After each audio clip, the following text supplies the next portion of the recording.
All right. It's Jason Schmuck. Instagram is SchmuckBuilt LLC. Yep. And this is my 2006 Honda S2000.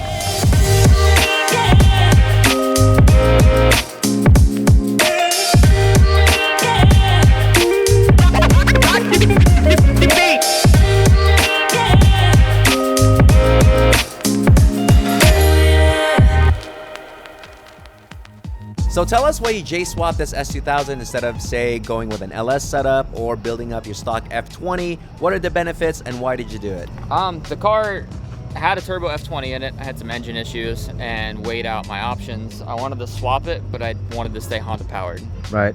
There's a lot of cooling stuff to figure out. All the coolant passages on the J series are on the transmission side. Right. So that makes it hard because everything's tucked against the firewall. None of the factory bypass tubes fit. So all of that stuff has to be fabricated. But past that, just the wiring issues from there. What about the subframe, diff? Subframe's fine. You can use a factory Civic or S2000 subframe. Yeah. This car does have the Coyote Ford 88 rear end in it. Yeah. The piping setup on this car is pretty crazy because it's all made out of titanium and it goes out the fender. Now, why did you choose to go out the fender instead of, say, go straight back out to the rear bumper? This car, the setup before this had the twin turbo setup with them in the engine bay. And it was set up to go out the fender with mufflers and stuff in the exhaust. Yeah. So whenever I changed the setup this time, I didn't know what to do with the holes in the fender. Right. So I just continued to use it. Tires, wheels? Volk T37s and Toyo R888Rs on the rear and R1Rs on the front. Dang. Look at the Spitman right here. This is crazy. Look how tight that is.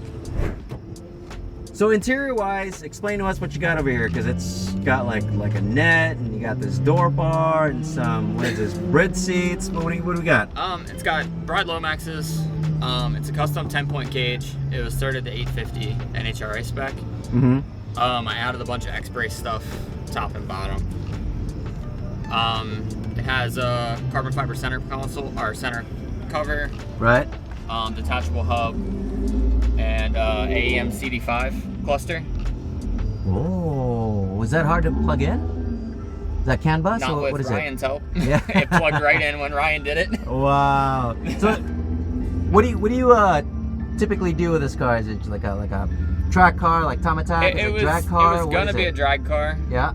And then I kept breaking stuff, kind of gave up, and now it's just show car kind of stuff. Okay, wow. Make it pretty, draw attention to the business. So, for the kids that don't know anything about the window net, what does that do?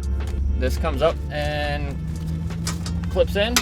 Yep. And keeps your head inside the car. That's it. Yep. Awesome. So, how do you protect your head from hitting the roll bars? Don't wreck the car. With a helmet? Yeah, and don't wreck the car. What quick release are you using? NRG. NRG, wow, okay. Well, what kind of shifter is this? It's a Renegade shift knob. Yep. And then the shifter kit, everything is the Inline Pro CDO 9-swap. Wow. What do you typically build at your shop? Primarily turbo kit stuff. Turbo manifolds, intercoolers. Oh. It's all fabrication. Stainless steel, titanium, what? Everything. Stainless, titanium. I did all the tie work and all the welding on this was all done.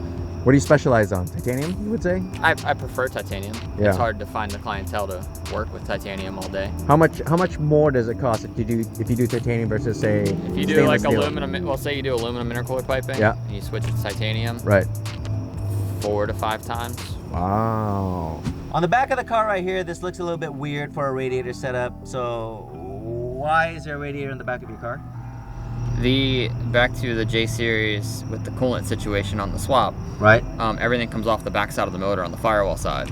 So any way to get it going forward, it's gonna clutter up the bay, look pretty challenging. So I ran it to the back, and it's got 2 radiators back here and an electric water pump to assist it. No overheating issues at all? Nope, it's been good.